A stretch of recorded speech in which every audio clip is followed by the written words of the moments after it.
Hello everyone, আমি আবারও চলে এলাম নতুন একটি ভিডিওতে। আমি অনন্যা তালুকদার, আছি সানরাইজ এডুকেশন কনসালটেন্টস থেকে।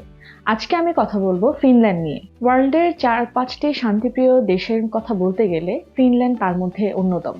ফিনল্যান্ডের জীবনযাত্রার মান খুবই উন্নত এবং এখানে আপনারা পেয়ে যাচ্ছেন বিশ্বের র্যাঙ্কিং ইউনিভার্সিটি এবং ইনস্টিটিউটগুলো। ফিনল্যান্ডে সাধারণত দুইভাবে আবেদন করা যায়, প্রথমত যৌথ আবেদন এবং দ্বিতীয়ত পৃথক আবেদন।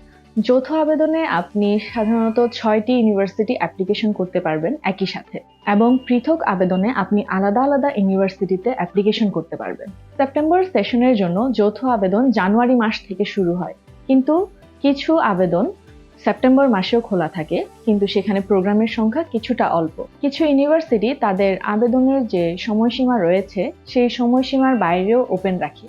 সেপারেট অ্যাপ্লিকেশনের সময়কাল তাদের প্রোগ্রামের উপর নির্ভর করে তাদের টাইম চেঞ্জ করতে পারে। ফিনল্যান্ডে সাধারণত দুইভাবে অফার লেটার আসে। প্রথমত রেগুলার অফার লেটার।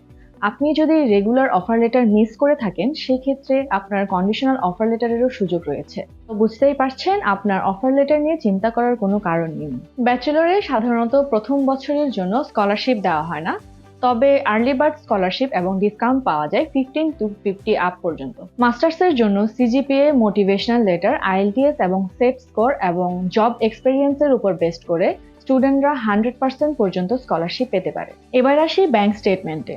আবেদনকারীকে তার ব্যাংকে অবশ্যই 6,720 ইউরো রাখতে হবে এবং এই অ্যামাউন্ট অবশ্যই আবেদনকারীর অ্যাকাউন্টেই থাকতে হবে। ফিনল্যান্ডের স্পন্সরশিপের ক্ষেত্রে কোনো আত্মীয়তা প্রয়োজন পড়ে না, যে কেউ স্পন্সর করতে পারে।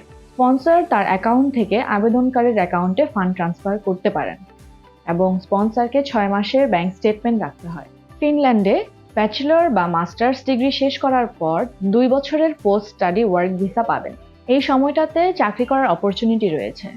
ফিনল্যান্ডে পিআর এর জন্য 4 বছর সময় লাগে, যেটা কিনা অন্যান্য কান্ট্রিতে আরো বেশি সময় লেগে যায়। আবেদনকারীকে প্রতি মাসে 1250 ইউরো করে উপার্জন দেখাতে হবে। ফিনল্যান্ডের স্টুডেন্ট ভিসার জন্য আইএলটিএস আবশ্যক না, তবে কিছু ক্ষেত্রে আইএলটিএস, জব এক্সপেরিয়েন্স এবং সেট স্কোরও দরকার হতে পারে। ফিনল্যান্ডে উইকলি 30 আওয়ার্স পার্ট টাইম জবের সুবিধা রয়েছে এবং আফটার স্টাডি ফুল টাইম জবের সুযোগ সুবিধা রয়েছে। এখানে স্টাডি গ্যাপ কোনো ইস্যু না, 10 থেকে 15 বছর পর্যন্ত স্টাডি গ্যাপ অ্যাকসেপ্ট করা হয় এবং টিউশন ফি 5,000 থেকে 15,000 ইউরো পর্যন্ত হতে পারে ইউনিভার্সিটি এবং ইনস্টিটিউটগুলোর সাবজেক্ট ওয়াইজ বেস করে। ফিনল্যান্ডে পিআর অথবা সিটিজেনশিপের ক্ষেত্রে পড়াশোনার রিলেটেড কোনো জবের প্রয়োজন হয় না। ফিনল্যান্ডে স্পাউস এবং বেবির সাথে নেওয়ার সুযোগ সুবিধা রয়েছে। সো ভিউয়ার্স, আজকে আমি ফিনল্যান্ড নিয়ে বেশ কিছু তথ্য দেওয়ার চেষ্টা করেছি।